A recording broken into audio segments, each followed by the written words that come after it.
Señorías, señor conselleiro, algúns esquenzos, algúns silencios, algunhas omisións en relación ao seu propio discurso dan idea tamén de cal é a súa política económica e dan idea de cal é a política social e a sensibilidade social da Xunta de Galicia que presenta hoxe estes orzamentos. Ningunha palabra, ningunha mención explícita á palabra precariedade. A precariedade que é o que asulaga moitos fogares do noso país e a moitos concidadáns e concidadas, mesmo moitos deles que non pode estar hoxe en día no noso país. Ni unha mención explícita á palabra desigualdade. Desigualdade social, desigualdade laboral, desigualdade de xénero, desigualdade de oportunidades, que non se vai ver pechada a consecuencia duns orzamentos que siguen agrandando estas fendas. En consecuencia, unha mensaxe explícita e implícita de desesperanza a xente nova que non se ve reflectida neses orzamentos na procura dunha solución para as súas necesidades e onde o único que se lle ofrece é a porta para a emigración, a buscar as oportunidades que vostedes non lle xeneran con estes orzamentos. É unha desesperanza tamén para todas aquelas persoas que non chegan a fin de mes. Toda aquela xente que fai números e que o mes lle é demasiado longo para o seu salario cando teñen salario. Un salario, unha situación, unha capacidade de chegar a fin de mes que non se ve apoiada por uns orzamentos que nada atenden a estas necesidades. Por lo tanto, un orzamento e un discurso, o feito hoxe polo señor conselleiro de Injustiza Social. O orzamento é o respaldo económico das políticas. Non fan referencia a estas políticas para combater nin a desigualdade nin a precariedade. Non se refiren ás persoas. Vostedes viñeron aquí a facernos unha mala conta de números e agora nós teremos que explicarlles que significa isto para as persoas. Por certo, e falando de persoas, dos 48 minutos que durou o seu discurso, é no minuto 43 cando vostede dice, bueno, e falemos agora das persoas. Ben, desde Marea decimos, desde o minuto 1, falemos xa das persoas cando estamos falando dos orzamentos. Dos orzamentos con un ciclo orzamentario que sempre nos pareceu e nos segue parecendo inxusto na súa propia formulación. O proceso orzamentario tiña que comezar aquí cun debate político sobre que necesidades temos que satisfacer aí fora do Parlamento, que necesidades temos que facer aos cidadáns e ás cidadás, que necesidades teñen, que dereitos temos que satisfacer. Eso temos que falalo aquí nesta Cámara e a partir de aí temos que cuantificar esas necesidades. Canto custa satisfacer eses dereitos? A partir de aí temos que facer unha conta de onde está a riqueza do noso país. Porque riqueza haina, repíteno constantemente. A crise pasou, a recesión pasou, temos a mesma riqueza ou máis que nunca na nosa historia, certo, en termos de PIB. E en que se traduce iso despois nos orzamentos que se encarguen de satisfacer as necesidades sociais? En nada. Esa tiña que ser o curso de elaboración orzamentaria. Primeiro saber que competencias temos, que dereitos temos que satisfacer, que necesidades sociais hai, canto custa isto, onde está a riqueza, e despois facer uns orzamentos que recollen a riqueza alá onde está, para poñela alá onde falta, a redistribución de renta e riqueza, uns orzamentos sociais. Iso que lles falta a vostedes no discurso que acaban de realizar.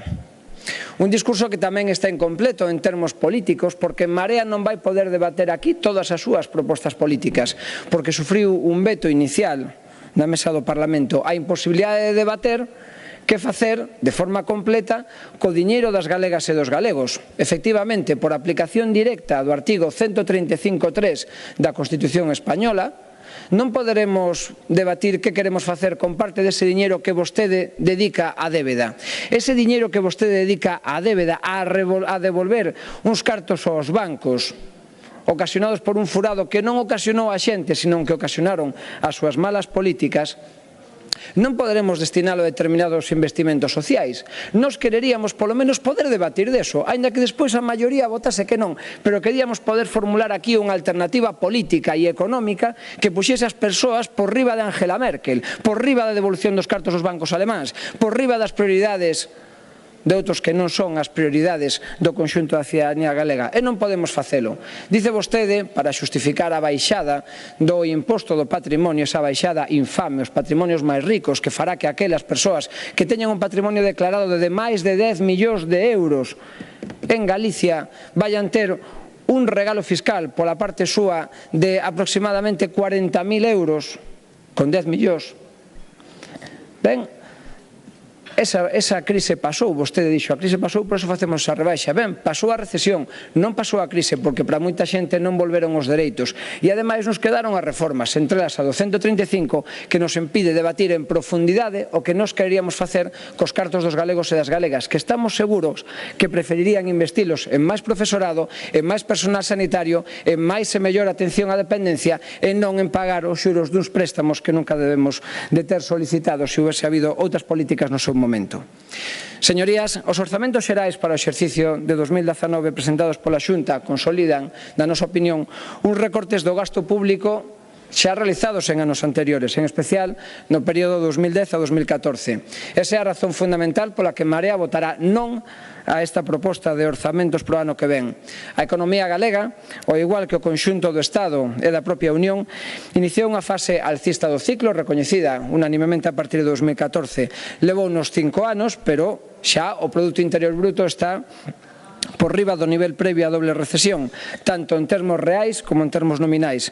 Unha década perdida certamente como consecuencia da política neoliberal de recortes de gasto e de devaluación salarial con efectos moi negativos sobre a vida das persoas que aínda continúan. Este é o motivo central do rexeitamento de Marea a estes orzamentos. A volta ao crecemento económico non se traslada en benestar á cidadanía. Temos o mesmo nivel de riqueza e é necesario repetilo, é necesario que se saiba socialmente.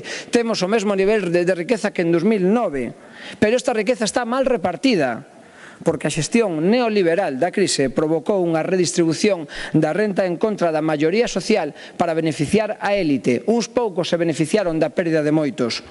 Temos máis riqueza, pero menos orzamento, isto é, menos recursos para o benestar da cidadanía e para a capitalización do noso país.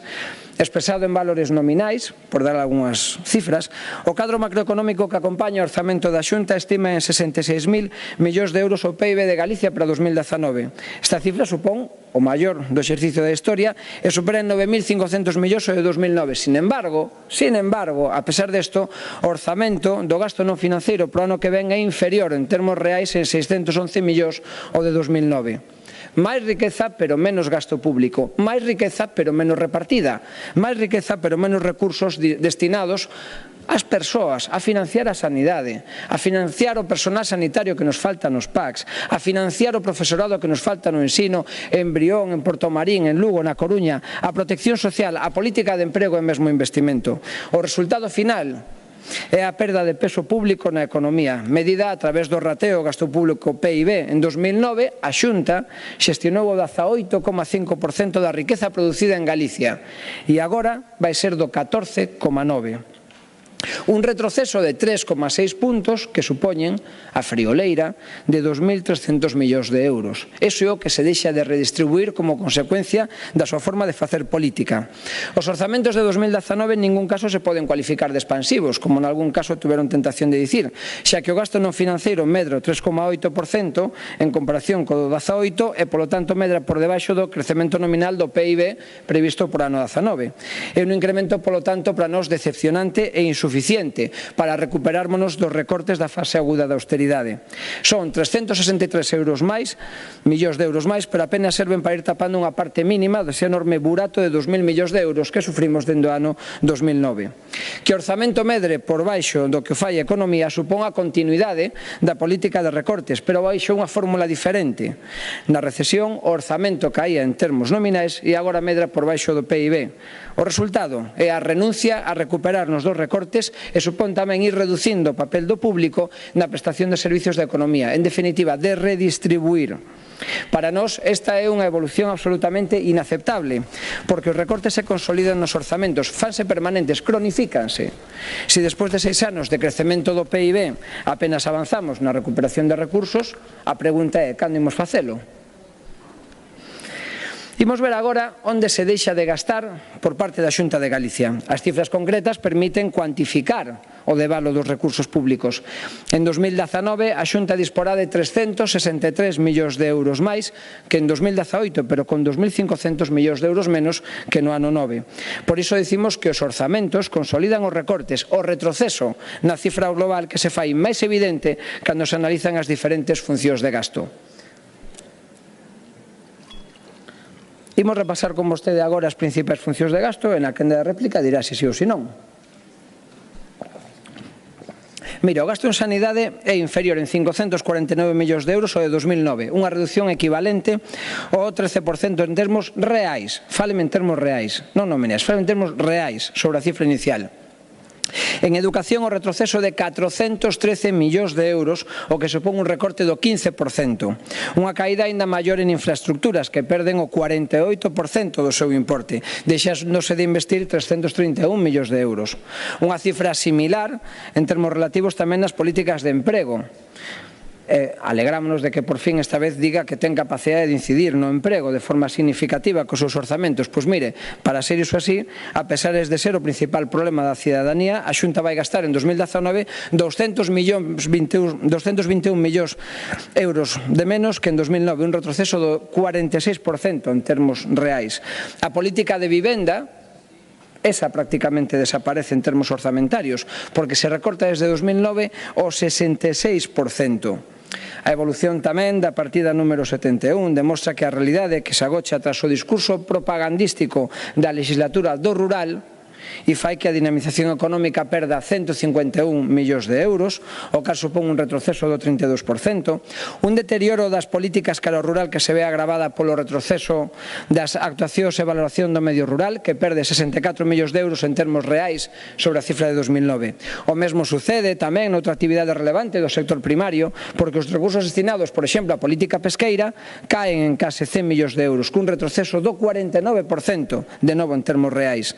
Menos orzamentos tamén para a política económica, porque os recursos destinados á industria, enerxía e minería caen o 26%, o desenvolvemento empresarial cae o 31%, e as políticas de apoio ao comercio, o 61%, e o orzamento de turismo, a pesar de crear en este ano a Consellería, vai ser do 32% menor que en 2009.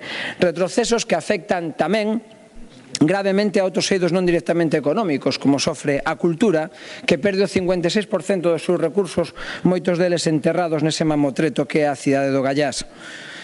En termos reais tamén cae para a normalización lingüística. Cae a normalización lingüística a medida que cae tamén o número de falantes de galego, sobre todo entre a mocidade, cun recorte do 68% duns xa no seu momento minguados orzamentos.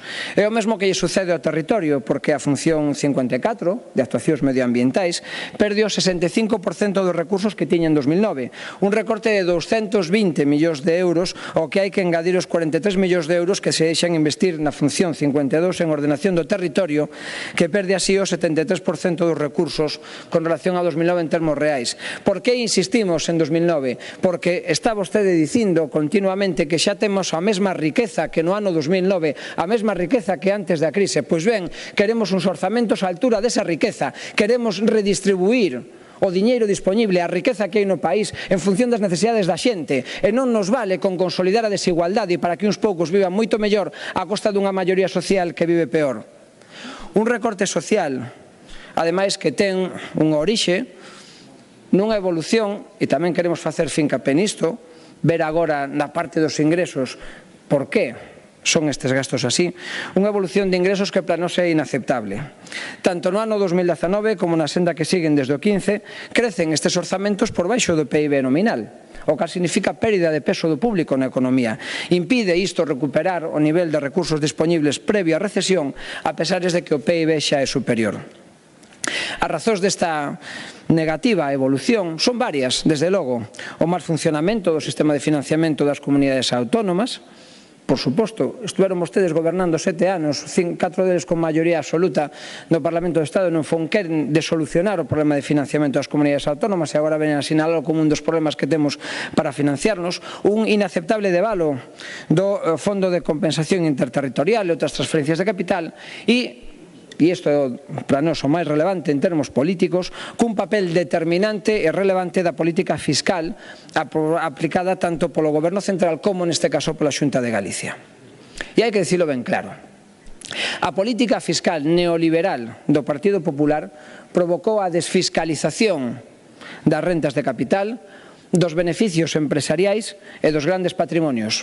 É dicir, a crise veulles ben aos máis ricos, porque foi a excusa que vostedes tiveron para que deixasen de pagar impostos.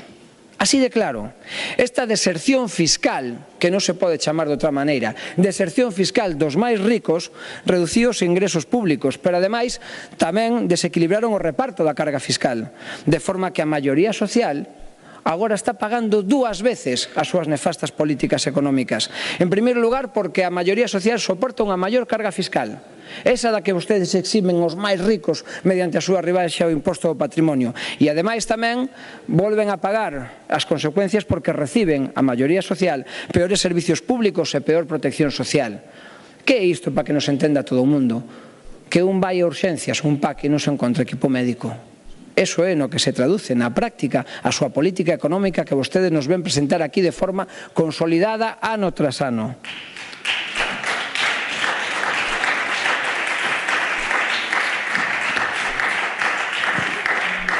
No orzamento de 2019, a propaganda de rebaixa de impostos segue ocupando un lugar central. Acabamos de velo. Pola contra, hai que facer o cadro completo desa estrategia fiscal do Partido Popular nestes últimos anos. Hai que explicalo todo. Primeiro, caeron os ingresos de forma significativa. En segundo lugar, aumentou a débeda como nunca na nosa historia. E en terceiro lugar, retrocedeu o gasto público que sufriu durísimos recortes, pero ainda así dicen vostedes que hai marxen para baixar impostos. A nota oficial da presentación dos orzamentos dicía: os beneficios fiscais inclúen todos aqueles ingresos que a Xunta de Galicia decide non percibir. Deciden vostedes non percibir ingresos dos máis ricos. Para que? Para que sigamos tendo que soportar as carencias en servicios esenciais? Para eso deciden vostedes non percibir os ingresos dos máis ricos? Dando por vos os datos deste orzamento, en 2019 os beneficios fiscais chegarán a 430 millóns de euros, cifra a que hai que sumar os 1.900 millóns acumulados de 2012 a 2018. E agora preguntámoslle, señor conselleiro, canto da débeda pública se corresponde con estas rebaixas fiscais? Con estes ingresos que a Xunta decide non percibir? Aquí para que entenda todo o mundo.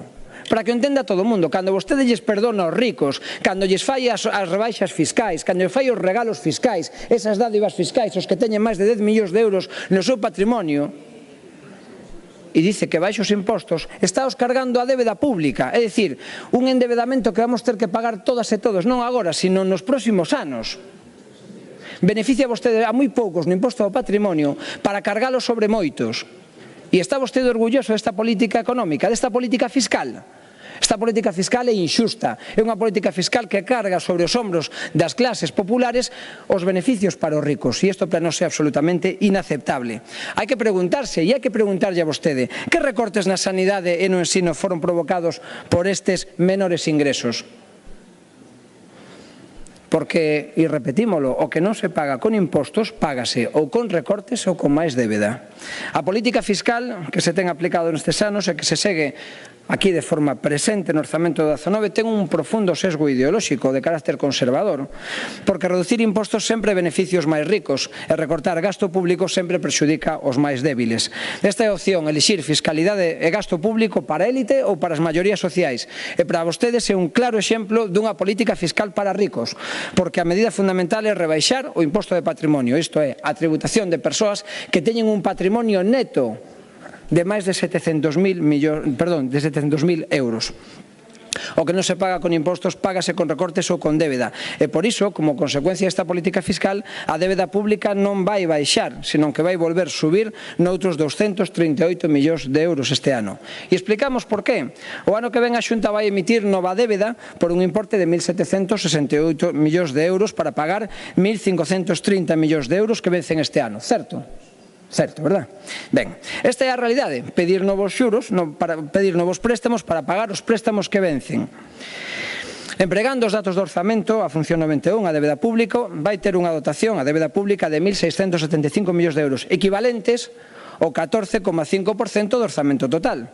En 2018 se destinará o 11,4%. Polo tanto, a súa propaganda sobre a baixada da débeda pois é simplemente propaganda. Dende que gobernan, a función 91 multiplicou por 5 veces o seu peso no orzamento. Isto é, agora destinamos 5 veces máis recursos ao servicio da débeda. Un endebedamento que tamén reflicte o sobrecuste no que incorreu a Xunta por endebedarse con bancos. en vez de acudir aos mecanismos estatais de financiamento que o Estado puxo a disposición das comunidades autónomas a partir de 2014, a un tipo de xuro máis baixo que no mercado. Para que o entenda todo o mundo tamén. Unha familia, cando vai mercar unha casa, busca nos bancos a ver cal lle dá o tipo de hipoteca máis baixo. Vostedes foron o máis alto, en vez de ir o máis baixo. Que familia faría iso? Ninguna. Por que vostedes o fixeron? Porque xogaban cos cartos de outros. Así de claro. Vostedes podían ter acudido ao mecanismo público de financiación, o FLA, para obter recursos a un xuro máis baixo que no mercado privado, que na banca privada. Pero non o fixeron. Por que non o fixeron? Para decir que non acudían aos mecanismos públicos de financiamento. O FLA supuña a intervención das contas galegas? Non, señor. E aquí o demostramos, co BOE en riba da mesa. Donde estaba que se se cumplían os obxectivos de déficit houvese que intervir as contas públicas? En ningún sitio, pero vostedes preferiron non ir. E ese sobrecuste financeiro que provocou a súa actitude supuxo unha pérdida de ingresos, supuxo uns sobrecustos neste sentido de 549 millóns de euros. 549 millóns de euros. E agora vense gabando de que, claro, de que van a forrar porque acuden ao mecanismo público de financiamento. Benvidos, benvidas. Xa en Marea lles dixo no 16 que había que facelo naquel momento. Se terían aforrado 549 millóns de euros. A crise, pero sobre todo a xestión neoliberal da crise ten provocado un profundo desequilibrio no reparto primario da renda, é dicir, de salarios e beneficios, pero tamén un reparto secundario, unha inxusta redistribución nese reparto secundario, o que se fai a través da actuación das administracións públicas, do sistema impositivo e do gasto público, unha inxusta redistribución da riqueza que explica que desta vez o crecemento económico apenas se traslada ao benestar, tal e como demostra tamén que despois de 5 anos de fase alcista, o 94% da cidadanía galega considere que a situación económica é regular, mala ou moi mala. As persoas detrás dos números e a opinión das persoas detrás dos números. Vostedes agóchanse nos números e nós estamos empeñadas e empeñados en seguir falando das persoas. Volvemos ao seu discurso. Temos a mesma riqueza que antes da crise? Sí, pero está peor distribuída. Temos o mesmo nivel de riqueza, pero menos emprego. Menos emprego, máis precariedade laboral e peores salarios. Estas son as persoas, esta é a realidade que está detrás dos seus números. En Galicia hai 120.000 empregos menos que antes da recesión e 60.000 menos que en 2009 cando empezaron a gobernar. Menos emprego e ademais de peor calidade, porque a metade da clase traballadora xa é precaria. Hai 153.000 persoas desempregadas, 67.000 máis que antes da recesión e moitas delas son paradas de longa duración. Hai, ademais, 53.000 fogares con todos os seus membros en paro e dentro deles 32.000 que non teñen ningún tipo de ingreso laboral, nin salario, nin pensión, nin prestación por desemprego. 32.000 fogares que teñen que facer máis que malabares para chegar a fin de mes. Xente que non chega a fin de mes, xente que ten dificultades para satisfacer as súas necesidades básicas, xente que ten dificultades para encender a calefacción agora que chega o inverno, xente que ten dificultades e que en moitos casos, sobre todo a xente máis nova, non lle queda máis remedio que coller a maleta. Ese é o tipo de emprego que se está creando gracias ás súas políticas económicas e de emprego, pero que ademais os máis precarios perderon neste tempo o 25% do seu poder adquisitivo. É dicir, xente que traballaba antes da crise que volve a traballar agora, en traballos análogos están cobrando 25% menos. E estes son datos oficiais. Está vostede satisfeito con esta situación? Ca precarización das condicións materiais de vida da xente? Estes son os orzamentos que a vostede lle gustan? Este é o crecemento san? Será san para vostede, pero para a maioría social non o é.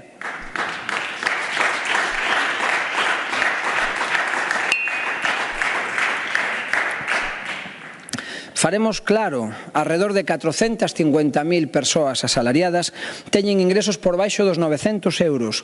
Un de cada 3 asalariados galegos está na pobreza laboral, pobreza tamén que afecta aos autónomos, porque o 55% declara ingresos por baixo dos 500 euros ao mes.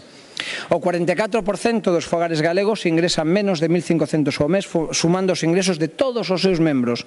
E en 2017 as familias gastaron de media 3.600 euros manuais menos que en 2008, unha caída do 25% do gasto real. Hai, e son datos oficiais, 612.000 persoas en risco de pobreza ou de exclusión social, que non foron mentadas polo señor conselleiro. Temos unha taxa AROPE do 23%, o que implica que unha de cada 4 persoas no noso país está nesta situación, que tampouco foron mentadas polo señor conselleiro. O 63% das pensións están por debaixo do limiar da pobreza, algo que non foi mentado polo señor conselleiro. Pensionistas pobres, que no caso das pensións de viuvez chega ata 81%, por certo, cunha fenda de percepción da pensión entre mulleres e homes do 50%. Para as que vostede tampouco tivo ningunha mención. É isto do que está falando o señor conselleiro cando fala de crecemento san? Este é o crecemento san que vostede desexaría para a súa propia familia? Non, verdad? Pois non o queremos para ningunha familia de Galicia. Un modelo de crecemento, ademais, que deixa atrás unha parte moi importante da poboación, algo que non podemos cualificar de crecemento san. É un modelo para nós insán, excluinte, inxusto, insolidario, antisocial. Xa temos o mesmo PIB que antes da recesión, pero moito peor distribuído. Por iso temos unha sociedade máis inxusta, máis desigual, con máis pobreza, con menos dereitos laborais, con menos emprego, con máis paro, con salarios devaluados e con maior precariedade laboral que antes de caer no pozo da doble recesión. Un proxecto de orzamentos que presenta a Xunta que non serve para dar resposta a esta situación e por iso avaliámolos como decepcionantes, como restrictivos, sí, como mediocres, como antisociais, como continuistas e como neoliberais, que non valen nin para mellorar a calidade de vida da cidadanía, nin para empezar a darlle a volta aos recortes, nin para impulsar a actividade económica, nin para recuperar o emprego. Un proxecto de orzamentos que é restrictivo e que vai provocar unha intensa desaceleración do crecemento económico, segundo as propias previsións da Xunta de Galicia, que non fai nada, por outra parte, para revertelo. Un orzamento que se incrementa menos do que medra o Produto Interior Bruto nominal e, polo tanto, reduce en termos reais os recursos destinados aos servizos públicos, ás prestacións, á protección social e á capitalización do país. En definitiva, un orzamento da desesperanza. Fronte a este modelo neoliberal, nos propoñemos dende Marea, avanzar por unha vía diferente, por unha vía baseada nun modelo de crecemento inclusivo que non deixa ninguén á marxe e, polo tanto, que seña máis xusto e máis sólido. Uns orzamentos que aposten por unha mellora na actividade en sectores de maior valor engadido, en especial cun peso importante nas ramas industriais, que faga da productividade do conxunto dos factores, a do traballo incluída, señor conselleiro, o instrumento da competitividade das empresas e do país, o que permitiría, na nosa opinión, recuperar o traballo estable e con dereitos, como regla e non como excepción. É que hai que dar gracia por ter un contrato indefinido e por non concatenar 11 contratos consecutivos para traballar durante un ano. Esa é a media no que unha muller galega ten que estar firmando a nivel de contratos para traballar un ano consecutivo, según datos oficiais. Sí, son datos oficiais. Se non subo aquí, arrebátao. Con salarios decentes, sí, con salarios decentes, non salarios precarizados, sobre os que se poda soster o estado de benestar grazas aos impostos e ás cotizacións. Fronte ao modelo de devaluación salarial como factor de competencia, a nosa proposta é o impulso da demanda interna, con máis e mellor emprego, con salarios decentes e mellores prestacións sociais, como factor de crecemento e da productividade como vía sostible a medio e longo prazo da competitividade exterior do noso país. O crecemento da actividade económica está na lógica do discurso, daquela cal é o papel da política. O papel da política e dos gobernantes, neste caso vostedes, ten que ser trasladar os incrementos desa riqueza do PIB á recuperación de dereitos da xente. Durante os últimos 10 anos recortaron dereitos. Devólvanos. Devólvanos, esta é a nosa proposta orzamentaria, devolver dereitos á xente. Temos dereito a vivir mellor, a ter empregos estables, con salarios decentes e que sexan a norma e non a excepción. Temos dereito a recuperar os niveis de calidade dos servizos públicos, a ter unha mellor protección social para pensionistas, para persoas desempregadas ou dependentes, a reducir a pobreza e a desigualdade, a dispor dunha rede de protección pública que remate cos desafiuzamentos ou a pobreza enerxética. Temos dereito, en definitiva, a un país xusto. Fronte a esa resignación, os recortes e o axuste permanente, nos demandamos e comprometémonos cunha posición ambiciosa da Xunta de Galicia co obxectivo de incrementar o orzamento en 400 millóns de euros e por esta liña ven a nosa emenda, mellorando os ingresos coa finalidade de financiar unha política económica que impulse o crecemento, que o transforme en desenvolvemento económico pero tamén social, baseado nunha economía productiva, non especulativa, que traslade a maior riqueza e o benestar da cidadanía combatendo a desigualdade, a precariedade, a pobreza e a exclusión. As resultas do devandito non podemos facer outra cousa dende o Grupo Parlamentar de En Marea que explicar que hai razóns máis que dabondo para rexeitar o proxecto de orzamentos xerais da Comunidade Autónoma de 2019 na súa totalidade e solicitamos a súa devolución ao Goberno para que faga outros que desta vez sí teñan en conta a xente. Moitas gracias.